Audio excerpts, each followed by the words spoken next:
38 ఏళ్ల ఎక్స్పీరియన్స్, 16,000 పైగా సర్జరీస్, లక్షల్లో పేషెంట్లు. ఇంత ఎక్స్పీరియన్స్ ఉన్న ప్రముఖ కార్డియాలజిస్ట్ డాక్టర్ గోపాలకృష్ణ గోఖలే గారు ప్రస్తుతం మనతో పాటు ఉన్నారు.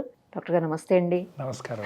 ఇప్పుడు వింటున్నాం సార్, నైట్లో మిడ్ నైట్ బిర్యానీలు, 4 AM biryani, 2 AM biryani, 3 AM బిర్యానీలు అనుకుంటూ నైట్లో కూడా నార్మల్గా 7 లోపు తింటే మంచిది అని చెప్తా ఉంటాం. నైట్ మాక్సిమం 6 అంటారు, సరే కనీసం 7. కొంతమంది ఏదైనా బిజినెస్ లో లేకపోతే వాళ్ళ జాబ్స్ పరంగానో లేకపోతే మన ట్రాఫిక్ పరంగానో 9 లోపు తింటారు అనుకుందాం సార్. అంతవరకు కూడా పర్మిసిబుల్. పోనీ 10.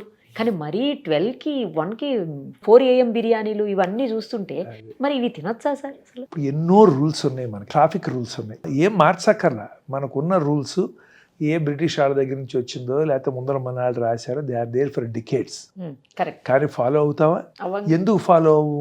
ఇప్పుడు ఏంటంటే కొంతమంది తెలియక ఫాలో అవ్వరు, కొంతమంది ఏదో అర్జెన్సీ ఆఫ్ సిచ్యువేషన్ ఆ సిచ్యువేషన్ లో ఫాలో అవ్వరు, కొంతమందికి breaking the rules is something that is like ఇవన్నీ ఏంటి వీక్ కడికి రూల్స్ కానీ నాకేంటి అంటారు, నార్మల్ మ్యాన్కి రూల్ కానీ విఐపి నాకేంటి రూల్ అంటారు. ఇప్పుడు ఏంటంటే పీపుల్ మనకంతా ఏంటంటే we want something different, we want to break some rules, we want something. ఇప్పుడు ఏమవుతుందంటే మోనోటాన్ అయిపోతుంది లైఫ్లో. మోనోటాన్ ఇప్పుడు మేము సేమ్ ప్రొసీజర్ చేస్తున్నాం అనుకోండి, 30 ఏళ్ళు 40 ఏళ్ళు అయ్యేటప్పటికి ఇట్ బికమ్ సో మోనోటానస్. నువ్వు so many times you take it for granted. మేము మీతో మాట్లాడుతున్న ప్రొసీజర్ నడిచిపోతూ ఉంటుంది, we are likely to miss things. అందుకని మనకేంటంటే మైండ్కి ఎప్పుడు ఎక్సైట్మెంట్ ఉండాలి అంటే something different need to happen to keep the attention. ఇప్పుడు మనం డ్రైవ్ చేస్తున్నాము, మీరు డ్రైవ్ చేస్తారా? ఇప్పుడు 2 వీలర్ డ్రైవ్ చేస్తున్నారు, ఫస్ట్ బండి స్టార్ట్ చేసినప్పుడు మీరు ఎంత అటెన్షన్లో ఎప్పుడు ఎటు నుంచి వస్తుంది, ఏమవుతుంది స్టార్టింగ్ లో. ఇప్పుడు మీరు అనుకోండి వెళ్తుంటే ఫోన్ వస్తే చెవిలో ఉంటే మాట్లాడుతూ ఉంటారు, వెళ్ళిపోతూ ఉంటారు. But you are safer today, but your attention is much less today. మరి అప్పుడు ఏమవుతుంది, సడన్ గా రోడ్డు మీద ముందర ఉన్న పడ్డా అనుకోండి, టక్కన మీకు అటెన్షన్ వచ్చేస్తుంది అనేది. అట్లాగే ఏంటంటే ఇవన్నీ కూడా మనిషికి కొన్ని రూల్స్ ఫాలో అవటం ఇవన్నీ ఉంటాయి. పోతే పోతాం, ఎడిదిరిగిపోతాంలే, ఏంటి ఇది రోజు మోనోటానస్ అన్నట్టు. They want excitement. ఇప్పుడు మిడ్ నైట్ బిర్యానీ అనుకోండి, అస్సలు నాకేమాత్రం ఎక్సైట్మెంట్ లేదు, ఎందుకంటే నేను 10ంటికి పడుకుంటా, నాకు భోజనం లేకపోయినా పర్వాలేదు కానీ. But there are some people who would get excited to do things in the middle of the night. Go out, eat with friends, spend some time, eat that food. 10 o'clock, 9 o'clock ఇంట్లో తిన్నా మళ్ళీ 12 తింటారు. అవును, correct. అది కూడా ఇప్పుడు అందుకని ఏంటది, ఈ మనిషి నేచర్లో ఎప్పుడు ఎక్సైట్మెంట్ కావాలి, ఎప్పుడు డిఫరెంట్ కావాలి. మోటార్ బైక్స్ మీద వెళ్తారు స్పీడ్గా, డేంజరస్ అని తెలుసు, but why they go so speed? Because their mind asks for excitement that dominates over the safety concerns. అట్లాగే ఇవన్నీ కూడా ఏంటంటే మనకు అన్నీ నడుస్తూ ఉంటాయి. ఇప్పుడు వెహికల్ ఉంటాయి కదా, రేసెస్ ఉంటాయి కదా, కార్ రేసెస్ ఉంటాయి. బైక్ రేసులు కూడా. అసలు కార్ రేస్ ఏంటండి, లేకపోతే ఇప్పుడు మనకి వన్ ఆఫ్ ది స్టేట్ పేరు చెప్పను, మన దేశంలోనే ఏదో ఎద్దులతో పోటీలు ఉంటాయి, మనుషులు చేస్తారు. ఓకే, ఏంటండి అది కాదు, నాకు అది పిచ్చిలాగా ఉంటుంది. కాకపోతే వాళ్ళు నన్ను కొడతారు నేను చెబితే, వాళ్ళకి అది ఎక్సైట్మెంట్. లేకపోతే పెద్ద బుల్లి దగ్గరికి వెళ్ళి అది దాంతో ఫైట్ చేసి పొడిపించుకుని చచ్చిపోయే అవకాశం ఉంది కదా. అలా పోయారు కూడా కదా, బైక్స్ యాక్సిడెంట్ లో పోయారు కదా. ఏంటో ఎక్సైట్మెంట్, నాకు పిచ్చి ఎక్సైట్మెంట్, కాకపోతే వాళ్ళకి అది ఎక్సైట్మెంట్. అట్లాగే ఇప్పుడు ఇవన్నీ కూడా ఇంతమంది మిలియన్స్ ఆఫ్ పీపుల్ మీద వాళ్ళు బిజినెస్ చేస్తారు. They want to find new ideas to excite people, something different. We always want something, we want different dresses, different cars, హౌస్లో మోడిఫికేషన్స్ ఉంటాయి. సో ఓకే, ట్రావెల్లో సేమ్ ప్లేస్కి వెళ్ళాం కదా, డిఫరెంట్ ప్లేసెస్కి వెళ్తాం.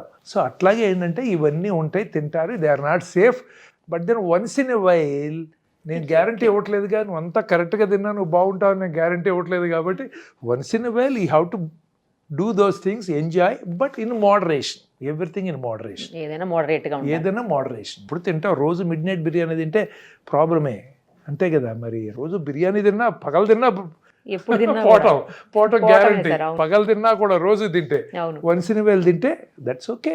I mean you have to do some things which you want to do. పోయే ముందులా మనకి ఇష్టం కదా, అది వద్దంటే ఏం బాగుంటుంది. నేను ఒకటి అడగాలి సార్ మిమ్మల్ని, ఏంటంటే ఇప్పుడు చూస్తున్నాం అంత టైట్ ఫిట్ ఉన్న డ్రెస్సులు వేసుకొని అబ్బాయిలు అమ్మాయిలు కూడాను, అసలు అది కొత్త ట్రెండ్ నడుస్తా ఉంది. అలాంటి టైట్ ఫిట్ వేసుకునే డ్రెస్సుల వల్ల ఏమన్నా అంటే రక్తనాళాలకి ఏమన్నా ప్రాబ్లం అయ్యి అది ఏమన్నా హార్ట్ మీద, మనకు మొత్తం ఎటు వచ్చినా కూడా బ్లడ్ వెజల్సే కదా సార్ అన్నీను. సో అట్లేమన్నా ఎఫెక్ట్ అవుతుందా, అదేముండదా? అంటే కామనిస్ట్ ప్రాబ్లం వేసుకుంటాం, తీయటం చాలా కష్టం అండి. ఎప్పుడన్నా ఏంటంటే పైజ్మా లాంటి ఏదైనా ఫంక్షన్లకి ఇస్తారు, అది లాగలేక చచ్చిపోతూ ఉంటాం అనమాట. తీయలేక. But anyway health point of వ్యూలో ఏంటంటే main problem we have seen it here neck. ఇది High టైట్గా neck కూడా పెట్టుకున్నప్పుడు వేస్తారు సార్, అవును. ఇప్పుడు ఇది టైట్గా పెట్టుకున్నప్పుడు these things have happened. People సడన్గా పడిపోవటము, అన్కాన్షియస్ అవ్వటం. ఎందుకంటే ఇక్కడ కొన్ని బ్యారో రిసెప్టార్స్ అని ఉంటాయి. ఇక్కడ మనకు blood vessels, blood pressure control చేయటానికి కొన్ని సెల్స్ ఉంటాయి ఇక్కడ, స్పెసిఫిక్ సెల్స్. వాటి పని ఏంటంటే ఇక్కడ ఉన్నటువంటి బ్రెయిన్కి వెళ్ళే రక్తనాళాల్లో ఉండి వాటి ప్రెషర్ ఎంత ఉందో, ఎక్కువ ఉందా తక్కువ ఉందా, ఎక్కువ అయితే ఏంటంటే తక్కువ అవటం రిఫ్లెక్స్లో హార్ట్ రేట్ని కాస్త తగ్గించడం, తక్కువ ఉందనుకోండి హార్ట్ రేట్ పెంచడం, లేకపోతే బ్లడ్ వెసల్స్ సన్నగా చేయటం, అట్లా రిఫ్లెక్స్ మెకానిజం ఉంటాయి అన్నమాట. కొంతమంది పెట్టినప్పుడు ఇది ఇప్పుడు అట్లాగే ఒక్కొక్కసారి ఏమవుతుందంటే మేము కొంతమందికి హార్ట్ రేట్ సడన్గా ఫాస్ట్గా పెరిగిపోతుంది, ఎస్విటీ అంటాం.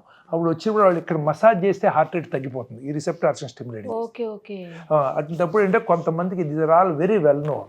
ఇది గట్టిగా పెట్టుకుని టైట్గా పెట్టుకుంటే అప్పుడు వాళ్ళకి ప్రెషర్ పడి హార్ట్ రేట్ తగ్గిపోయి అన్కాన్షియస్ అవుతారు. అన్కాన్షియస్ అయ్యి కింద పడతారు. కింద పడినప్పుడు ఏమవుతుందంటే వాళ్ళకి తక్కువ బ్లడ్ ప్రెషర్ ఉన్నా కానీ గ్రావిటీ లేదు కదా, ఎగనెస్ట్ గ్రావిటీ కాదు, కొంత బ్లడ్ సప్లై రికవర్ అవుతారు అనమాట. సో అట్లా డాక్టర్ల దగ్గరికి వెళ్ళి తిరిగి చివరికి వీడు గట్టిగా బట్టను పెట్టుకున్నాడు, దీని వలన వచ్చిన కనిపెట్టిన ఇన్సిడెంట్స్ కూడా చాలా ఉన్నాయి. అలా ఉంటాయి. ఇంకా మిగతా ఏమైనా ఉన్నాయా అంటే ఫ్రీక్వెంట్గా వాడుతుంటే తెలుస్తాయి మనకి, మరి ఇంకా తెలియదు as of now. Thank you sir, thank you so much. నమస్కారం.